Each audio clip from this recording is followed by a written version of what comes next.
Olá pessoal, tudo bom? Eu pensei em montar esse material visando duas coisas básicas. Uma, atender os alunos do primeiro período, que estão inseridos no 3NA, e um outro objetivo, que os alunos, que vocês possam utilizar esse material também para as revisões, para o aprofundamento, pensando principalmente nas questões de ordem de estudos e para as avaliações. Bem, como eu falei inicialmente, a nossa disciplina ela envolve projetos, currículos, a própria questão dos conceitos, das metodologias, da aplicabilidade da legislação. Então, ele é uma disciplina que acaba sendo extremamente teórica.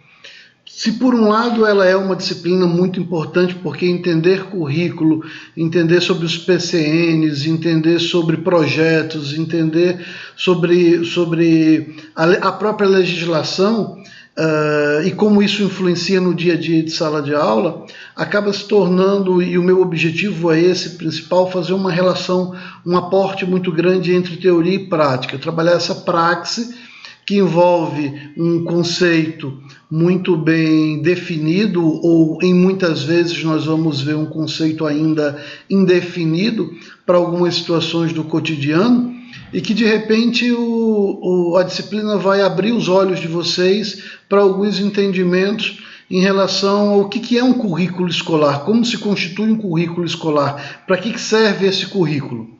Quando eu falo de currículo escolar, eu estou falando também de currículo, de grade, de ementas do nível superior.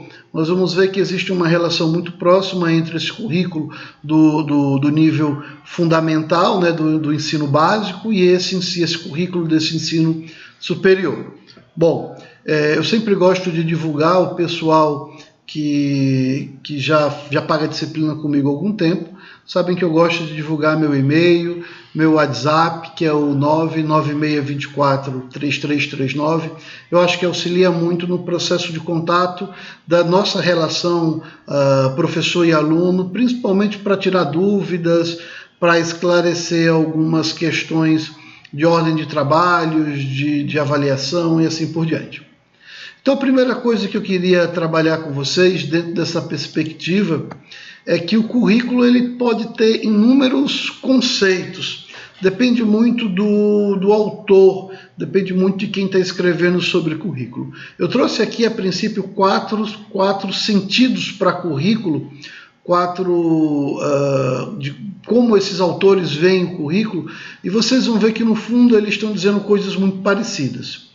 Então, Barros vai colocar que, em sentido amplo, o currículo escolar abrange todas as experiências escolares. Quer dizer, ele está colocando que o currículo escolar ele deve contemplar todas as experiências escolares, os fatos e as situações que ocorrem dentro do processo de ensino e aprendizagem. Um outro autor já vai definir, Jamerson, já vai definir que é a totalidade das experiências da aprendizagem planejadas e patrocinadas pela escola.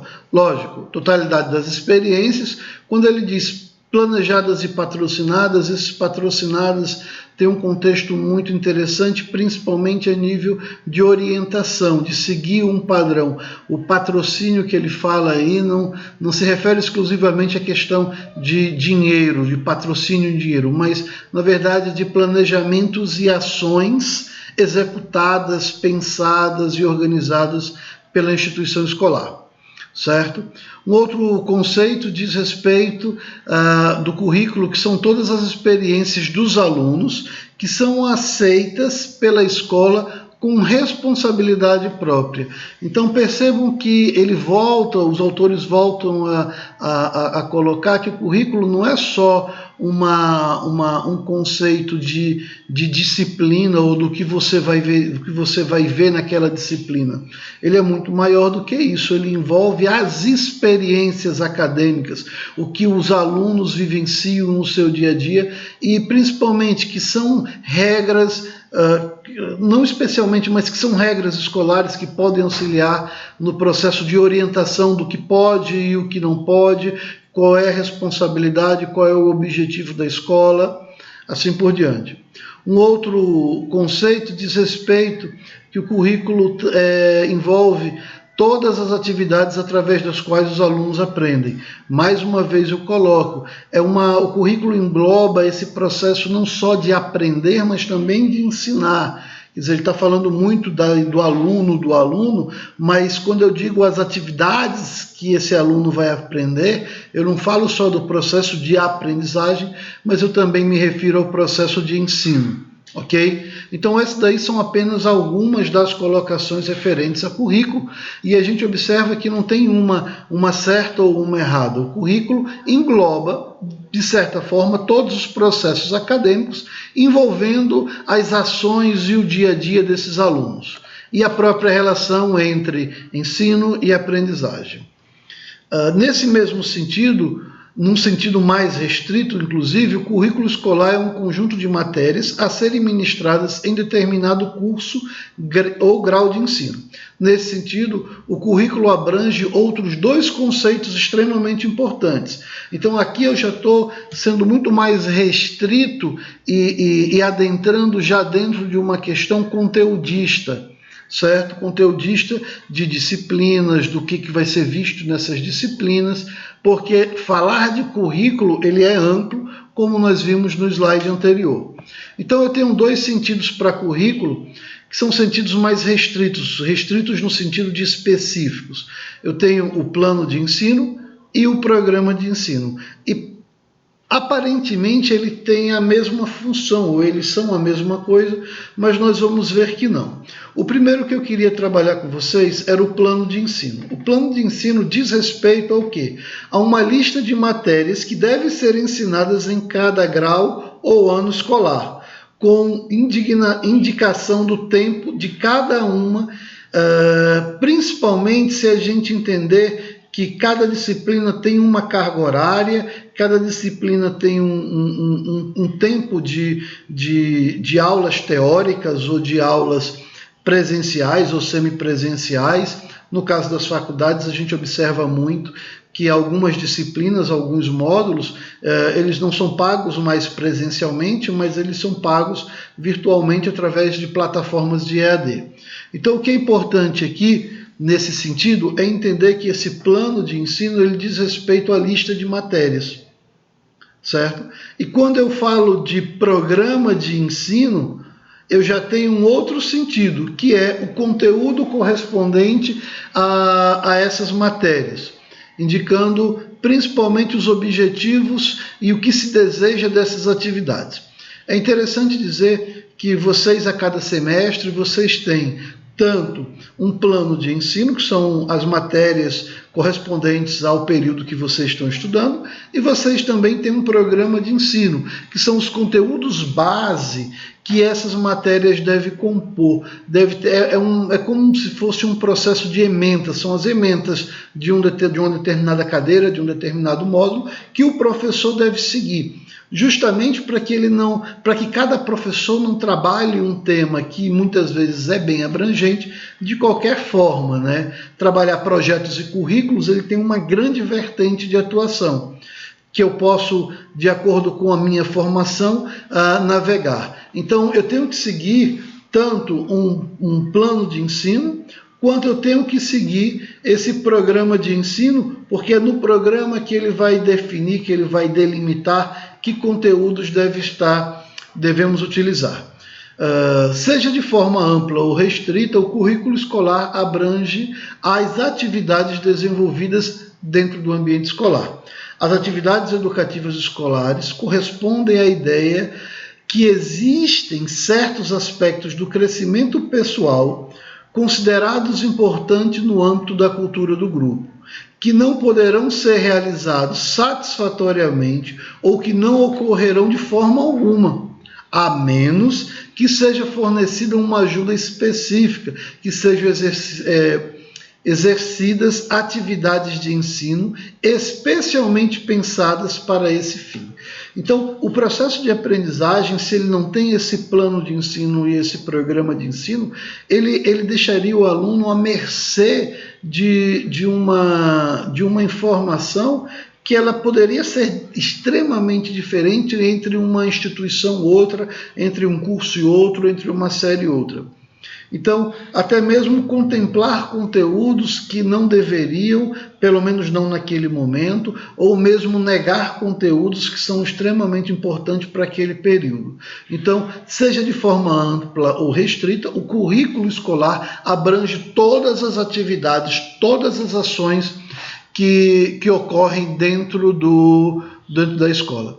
E aí ele fala de um crescimento pessoal, lógico, vocês na faculdade estão tendo um crescimento pessoal e profissional extremamente importante, que isso é afetado diretamente dentro da cultura do grupo, ok? Nós vamos ver da onde surge o currículo e vocês vão ver que essa questão cultural, a questão social tem um papel extremamente importante nessa construção, nessa modelagem do currículo.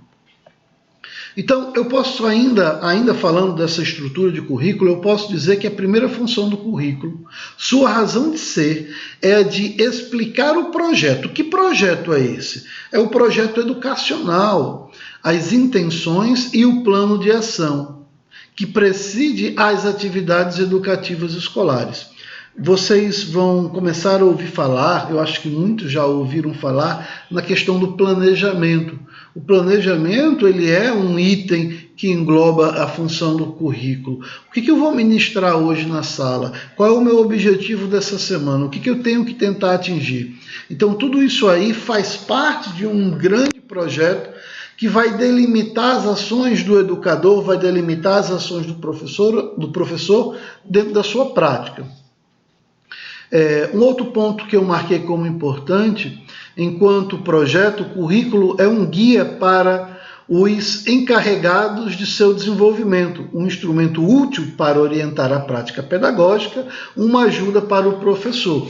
Só que esse currículo, esse projeto, esse planejamento, o professor ele não pode ser um agente passivo desse processo. Pelo contrário, é ele que vai guiar, ele que vai montar e vai se orientar dentro daquilo que se propõe naquele determinado momento histórico, naquele módulo, naquele semestre ou naquele ano letivo. Certo? O currículo não deve suplantar a iniciativa e a responsabilidade do professor, convertendo-os em meros instrumentos de execução de um plano prévio e minuciosamente estabelecido. Então, o professor ele tem aquilo que eu falei, ele tem uma obrigação, ele tem uma responsabilidade muito grande de analisar, de modificar, de mexer de acordo com a sua experiência e com as observações que ele faz para aquele determinado momento. Um dos momentos que nós fizemos agora de mudança desse currículo é que eu fiz uma brecha na janela do meu programa de ensino para a gente trabalhar com a Semana do Cérebro. Então nós temos uma flexibilidade, o professor ele é detentor dessa flexibilidade de estabelecer prioridades para dizer, olha, nesse momento isso aqui é importante, nesse outro momento isso aqui não é importante, o que eu posso fazer agora, o que eu tenho que segurar para poder utilizar depois, assim por diante. Então, o que foi que eu fiz? Eu dei 2 stops. Um para trabalhar a Semana do Cérebro, numa ação prática de um projeto de atividades que poderia ser na escola, numa semana pedagógica, por exemplo, e um outro stop dentro do conteúdo teórico para poder fazer essa referenciação prática do que nós estamos vendo para a aula de campo. Então, nossa aula de campo de Olinda, Instituto Brenan, em Recife, ela vai servir muito também para colocar em prática as ações de projeto.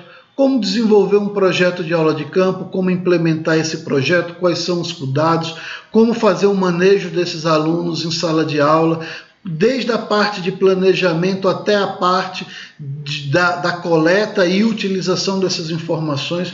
Como é que nós vamos fazer isso? Qual é o objetivo? Como gerenciar esses alunos dentro de um processo de aula de campo? Como esses alunos vão apresentar esses materiais? Então tudo isso aí são brechas que o currículo, que o meu planejamento pode ter para que eu possa levar vocês a uma prática daquilo que nós estamos vendo dentro de um contexto teórico, ok?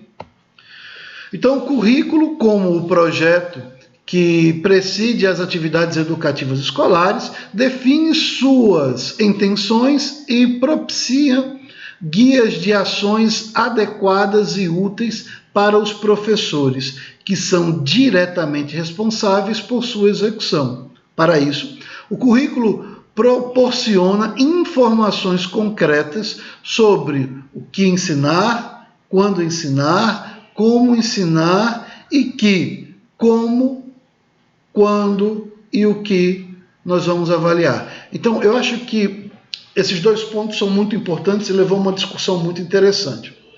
O que ensinar? Por que eu vou ensinar isso? Em que momento eu vou ensinar isso? Esse é um ponto, certo? Eu ensino primeiro a adição ou subtração? Eu ensino primeiro sobre o contexto de Natal para depois ir para o Rio Grande do Norte? Ou eu venho do Brasil para o Rio Grande do Norte para Natal? Eu faço desse micro ao macro ou eu vou do macro ao micro? Então, quando esse processo vai acontecer?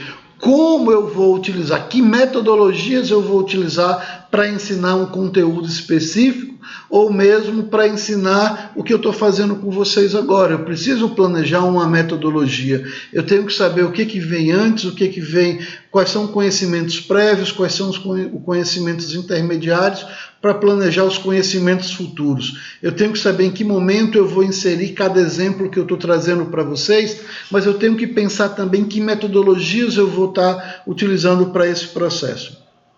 É interessante também colocar que a minha visão de avaliação é uma visão muito diferente. Então, se eu paro para pensar o que é avaliação para mim, a avaliação tem dois caráteres muito bem, são diferentes, mas eles têm uma inter-relação muito grande. A avaliação, ela avalia o aluno. Esse é um ponto. Ela avalia o quanto ele aproveitou das aulas, quanto ele absorveu e transformou o conhecimento em aprendizagens, porque o conhecimento ele nem sempre é transformado em aprendizagem. Precisa ser processado, precisa ser mediado, precisa ser reconstruído, retransformado para que a informação, para que esse conhecimento se transforme em aprendizagem. E então eu verifico num processo avaliativo, primeiro, quanto esse aluno aprendeu, quanto ele aproveitou desses momentos. E num segundo momento, eu avalio a minha turma, porque na hora que eu avalio a quantitativa, quando eu avalio não só essa questão qualitativa, mas também quantitativa, eu verifico também quanto esse meu aluno ou quanto a minha turma aprendeu. Porque eu também preciso me avaliar enquanto professor, eu também preciso me avaliar enquanto docente, no sentido de que será que as minhas metodologias, será que a maneira como eu ensinei foi efetiva? Ou será que não? Será que as minhas metodologias não foram tão efetivas assim e de repente aquilo que eu imaginava como uma aula maravilhosa, de repente não se efetiva, não é verdade, não acontece. Ok? Então eu preciso analisar esse meu aluno dessas duas formas, analisando ele individualmente, verificando esses pontos de quanto ele aprendeu, mas eu também avalio o meu trabalho enquanto docente no sentido de verificar o quanto a turma aprendeu e se aprendeu de maneira satisfatória, que era o meu objetivo principal. Seguindo essa ordem, essa linha histórica, eu também vou falar para vocês agora sobre o currículo e essa relação de intenções, orientações gerais e práticas pedagógicas. É importante colocar que o currículo ele é abrangente. Não compreende apenas as matérias ou os conteúdos do conhecimento, mas também a sua organização e sequência adequada, bem como os métodos que permitem um melhor desenvolvimento dos mesmos e o próprio processo de avaliação, incluindo questões como, o que, como e quando avaliar. Falei um pouquinho sobre isso no momento anterior, onde eu dizia que o currículo ele não é só o que eu tenho que ensinar, mas ele envolve todo esse processo, tanto do ensino quanto da aprendizagem, certo? O currículo deve levar em conta as reais condições nas quais vai se concretizar. Significa dizer o seguinte: muitas vezes o currículo ele é extremamente fantasioso pelas dificuldades que muitas escolas têm em materiais, em mobília, em estrutura física e assim por diante. São estruturas que não dão condição para uma aula satisfatória. E o que ocorre diante dessa situação? Que eu tenho um currículo lindo e maravilhoso, eu tenho às vezes um PPP, a gente encontra isso muito nos PPPs das escolas, e o que são os PPPs, para quem não conhece ainda? O PPP é o Projeto Político Pedagógico. Ele é um documento extremamente importante e necessário nas escolas, onde nesse documento eu vou ter as ações práticas da escola, como essa escola funciona na prática. E muitas vezes nós percebemos que a escola tem um PPP muito bem delimitado, desenhado, um PPP muito bem construído, mas que ele não corresponde à realidade, pois os projetos que estão inseridos no PPP não são cumpridos, porque os convênios que a escola tem com os projetos sociais, seja do governo estadual ou governo federal, esses projetos não são cumpridos. A sala, que às vezes tem a colocação dos espaços da sala multifuncional, como é mais conhecida, né? Esses espaços, muitas vezes eles estão no documento, mas na prática eles não estão sendo implementados de forma satisfatória. Então, é preciso definir que o currículo ele precisa ser realista, ele não tem que ser perfeito, mas ele tem que ser realista. Ele tem que dizer exatamente quais são as possibilidades, mas quais são as dificuldades no campo da ação de ensino e aprendizagem. Ok? Dentro do contexto da parte 2, a gente vai verificar um pouco da onde surgiu. Da onde surgiu o currículo? Né? O currículo diz respeito a um conjunto de decisões educativas para a escola. Nós já sabemos disso aí. Ele deve responder à pergunta o que ensinar, como e por quê. Nós também já discutimos a esse respeito. E o currículo diz respeito às decisões educativas para a escola.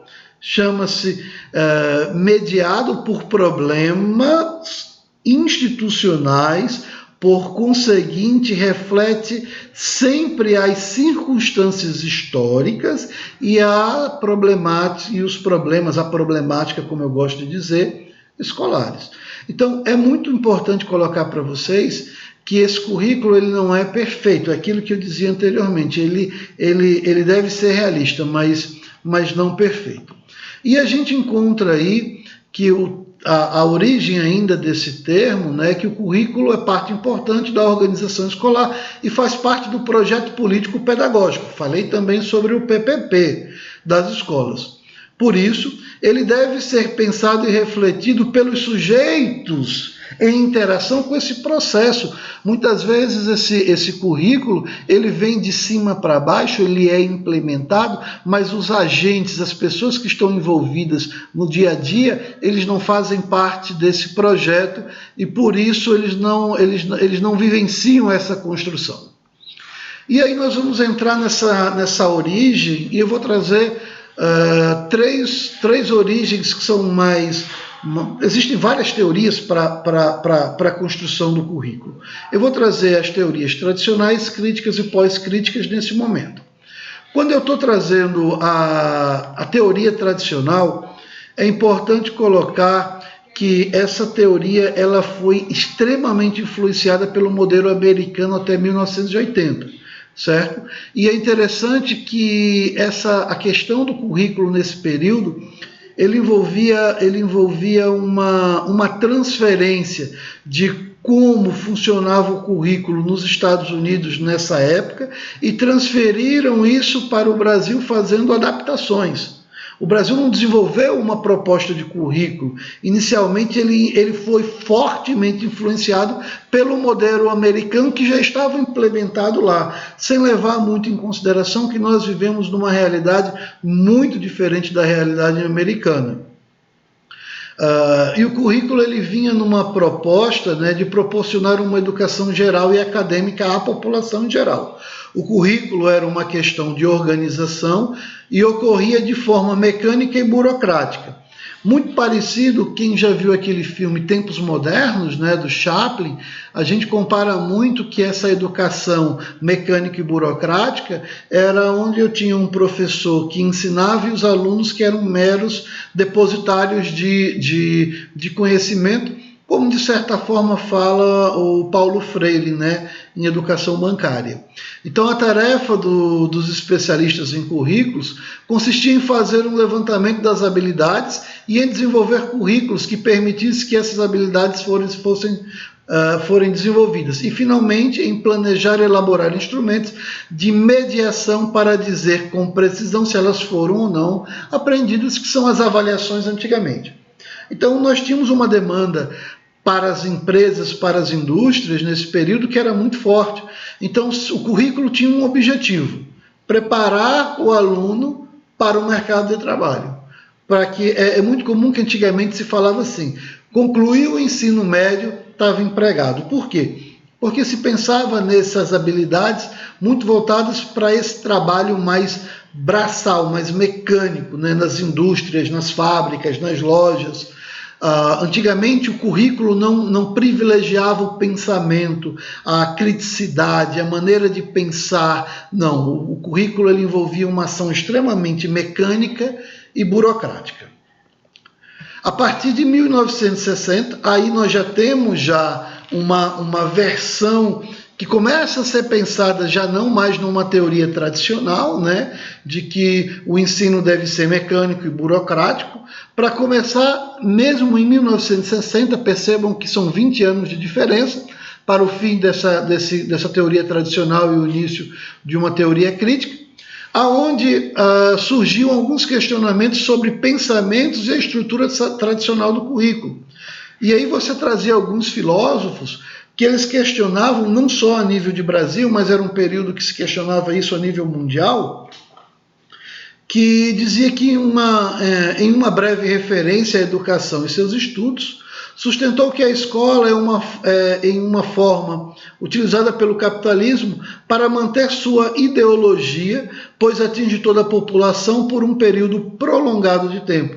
A ideologia é capitalista no sentido de preparar as pessoas para serem operários, né, sem poderem pensar, sem poderem desenvolver um raciocínio mais crítico e assim por diante.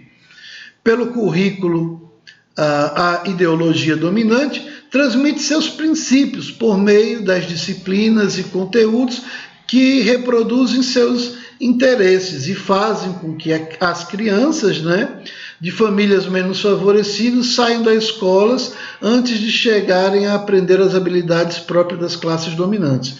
Então, existiam muitas escolas, até mesmo as públicas, aqui em Natal se falava muito nisso, né? O Ateneu, apesar de ser uma escola pública, ele era uma escola elitizada, então não eram todas as crianças que podiam estudar num determinado período no Ateneu, porque ele era restrito a muitos que hoje são políticos, empresários. Eles partiam desse estudo que se voltava muito para quem tinha condição, você vai aprender mais. Quem não tinha condição, de certa forma, era meio subestimado, não era propiciado o desenvolvimento dessas habilidades a fim de atingir um objetivo, vou chamar de mais nobre, porque o objetivo inicial das escolas para as classes menos favorecidas era ensinar o básico para que essa criança possa atingir um nível de conhecimento e trabalhar e ser um operário e ser uma função que para a época não era uma função tão importante assim, porque nós vivíamos num período muito de revolução industrial, de um capitalismo muito forte. Dentro das próprias teorias críticas, né, as escolas dirigidas aos trabalhadores subordinados detêm a privilegiar as relações sociais, nas quais, ao praticar papéis subordinados, os estudantes aprendem a subordinação. É possível perceber a diferença entre as escolas particulares e as públicas. Sim, logicamente. E quando eles dizem assim que as escolas tinham um papel de ensinar a que eles fiquem passivos, subordinados, é um ponto dessa teoria crítica mostrando muito o capitalismo massacrando a massa pobre, a massa popular. Então, mostrando que eles não podem se levantar, eles têm que ser subordinados a essas ideias.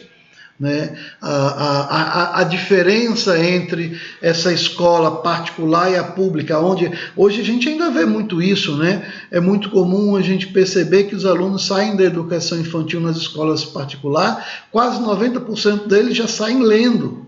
Enquanto nós encontramos nas escolas públicas alunos que estão no terceiro, quarto, quinto ano, que ainda são analfabetos funcionais. Então ainda há essa massificação da educação e uma grande diferença entre o que as pessoas com mais condições podem atingir e o que as pessoas com menos condições podem atingir. E é interessante porque nós temos alguns educadores que atuam nas duas instituições em séries iguais, mas a aula não é a mesma. Na rede particular, ele vai tentar dar o máximo, ensinar o máximo, cobrar o máximo, exigir ao máximo, motivar, tudo isso. E aí, às vezes, a gente vê dentro de um quadro público um desleixo com a ação educativa, um processo de estimulação extremamente pobre, um entendimento de que esses alunos não são capazes de atingir determinados níveis, então eu vou ficar no superficial, no básico, assim por diante. Né? As escolas, a escola, além de transmitir conhecimento, deve também ser produtora de conhecimento. Então, para o período crítico, isso é muito importante, que a escola ela não transmita só conhecimento, mas que ela incentive, ela estimule, ela instigue o aluno também a produzir conhecimento, né? E que ela quebre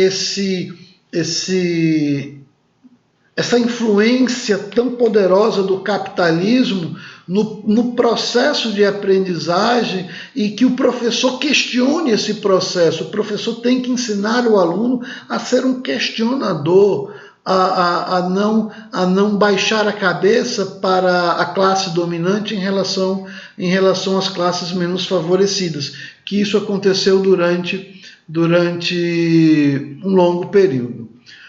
Um outro Henry, ele já coloca que através de um processo pedagógico que permita às pessoas se tornarem conscientes do papel de controle e poder exercido pelas instituições e pelas estruturas sociais, que elas podem se tornar emancipadas, libertadas do seu poder e do controle. Então ele diz que nós devemos emancipar as instituições de um controle. Nós, professores, nós, alunos, devemos ter essa liberdade de planejar, de pensar e de exercer nossa criticidade.